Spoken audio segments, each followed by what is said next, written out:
Assalamualaikum warahmatullahi wabarakatuh. Okey, baik. Hari ini kita akan sambung sejarah tingkatan 3, bab 3, negeri-negeri Melayu bersekutu. Ini bahagian 2.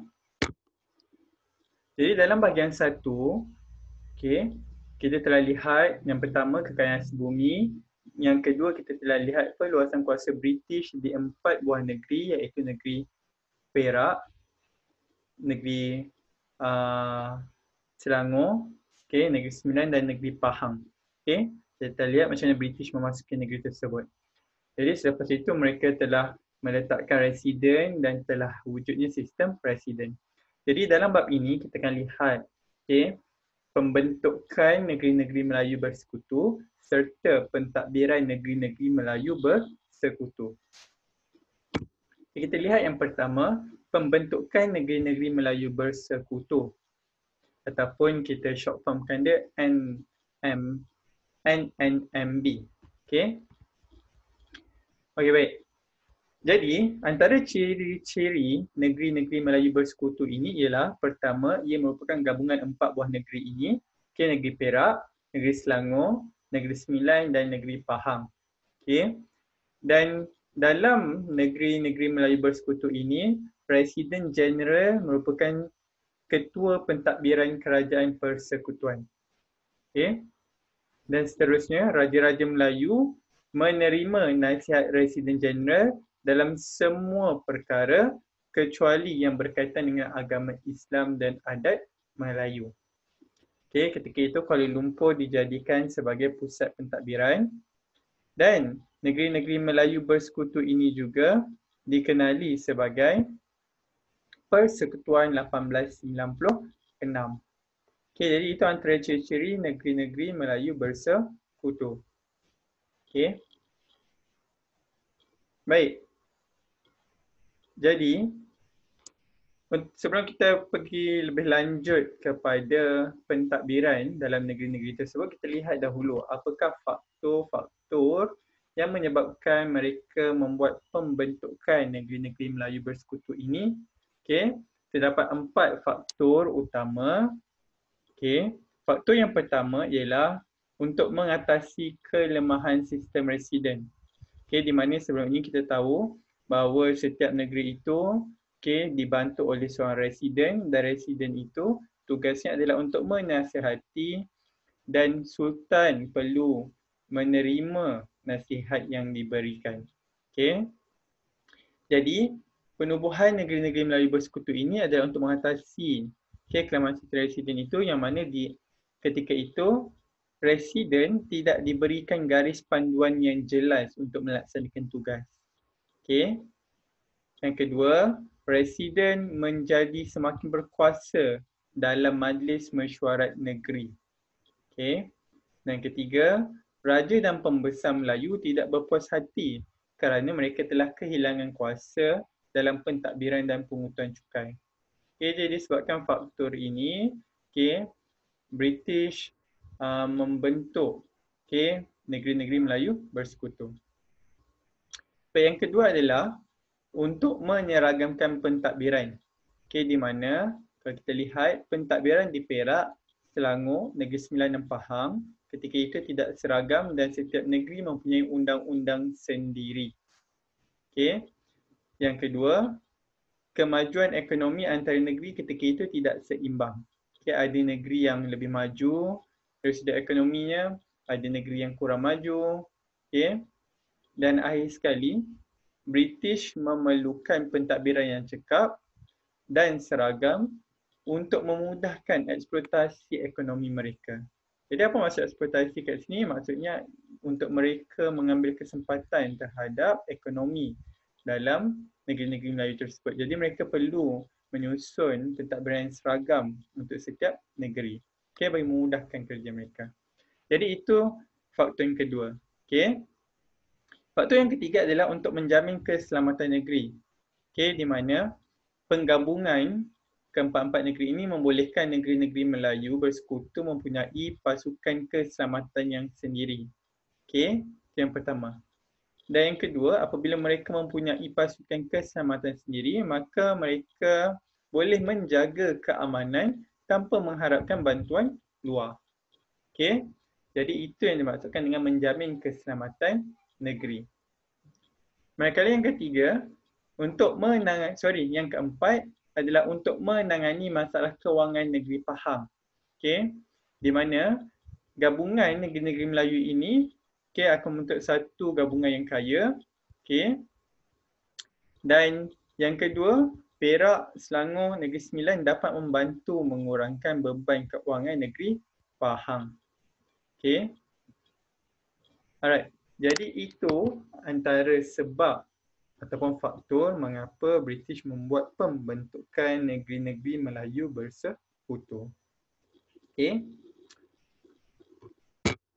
Baik, seterusnya kita akan lihat pentadbiran negeri-negeri Melayu bersekutu. Okey, apa yang dimaksudkan dengan pentadbiran ini, bagaimana mereka menjalankan pentadbiran. Okey, seperti yang kita tahu, selepas campur tangan British ke setiap negeri itu, terdapatnya satu sistem yang diberi nama sistem residen. Dan ketika sistem residen itu ada, okey, telah wujudnya satu majlis yang diberi nama ketika itu Majlis Mesyuarat Negeri. Majlis Mesyuarat Negeri ini seperti yang diberitahu, ia diwujudkan, ditubuhkan selepas British berjaya campur tangan dalam pentadbiran negeri-negeri Melayu. Dalam majlis ini, ia dipengerusikan oleh Raja Melayu. Dan berperanan untuk menggubal undang-undang serta membantu pentadbiran negeri. Jadi, ketika itu, selepas pembentukan negeri-negeri Melayu bersekutu, selepas berlakunya pembentukan sebentar tadi, maka Majlis Mesyuarat Negeri ini tidak lagi berkuasa, kerana kuasa perundangan terletak di tangan Residen Jeneral. Dan dari sudut pentadbiran, peranan Raja-Raja Melayu diambil alih oleh Residen Jeneral. Kuasa-kuasa ataupun kuasa Raja-Raja Melayu semakin terhakis kerana terpaksa menurut nasihat Residen Jeneral dalam semua perkara dalam pentadbiran kecuali dalam hal berkaitan dengan agama dan adat Melayu. Jadi selepas terbentuknya negeri-negeri Melayu bersekutu, maka Majlis Mesyuarat Negeri ini, yang sebenarnya dipenguruskan oleh Raja Melayu, tidak lagi mempunyai kuasa. Jadi itu yang pertama tentang Majlis Mesyuarat Negeri. Seterusnya,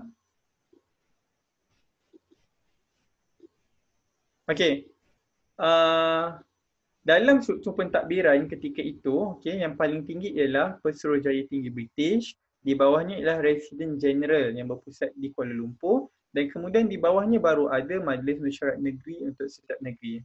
Namun, Residen Jeneral punya kuasa lebih tinggi daripada Majlis Mesyuarat Negeri ini.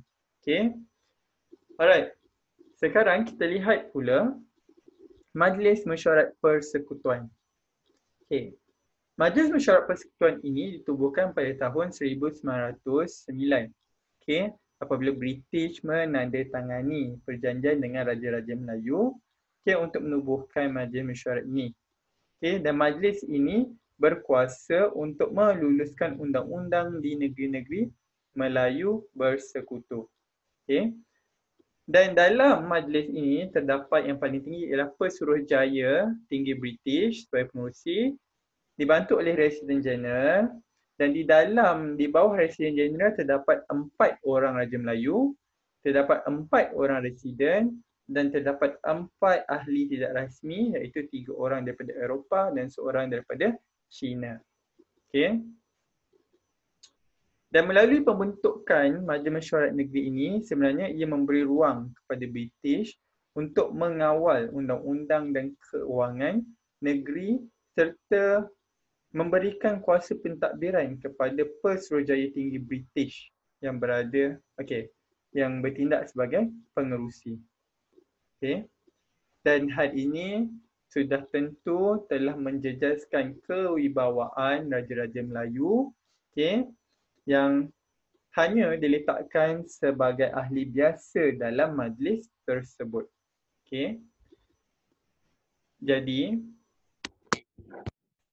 Majlis Mesyuarat Persekutuan ini, okey, ia telah meletakkan raja-raja ini sebagai ahli biasa sahaja dan ia telah memberi ruang kepada British untuk mengawal undang-undang serta keuangan dalam negeri-negeri Melayu bersekutu. Okey. Dan pada masa yang sama juga, British telah membentuk Durbar. Okey. Di mana Durbar ini dibentuk untuk mendapatkan sokongan raja-raja Melayu, okey, terhadap negeri-negeri Melayu bersekutu. Dan dalam ahli Durbar tu, okey, dalam Durbar tu ahli-ahlinya ialah Persedia Tinggi British, Raja-Raja Melayu, Residen Jeneral dan Residen British. Okey. Dan pada asasnya sebenarnya Durbar ini adalah untuk memperlihatkan tanggungjawab bersama-sama oleh Raja-Raja Melayu sebagai pelindung orang Melayu. Okey. Alright. Jadi itu dia, okey, pentadbiran dalam Majlis Mesyuarat Negeri serta Majlis Mesyuarat Persekutuan.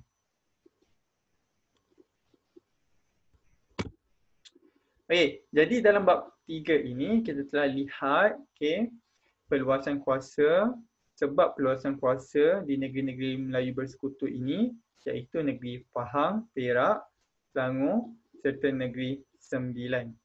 Okey. Dan dalam bab ini kita telah lihat bagaimana pentadbiran dalam negeri Melayu sendiri mempunyai ada dua fasa, iaitu yang pertama Majlis Mesyuarat Negeri, kemudian adanya Majlis Mesyuarat Persekutuan. Okey.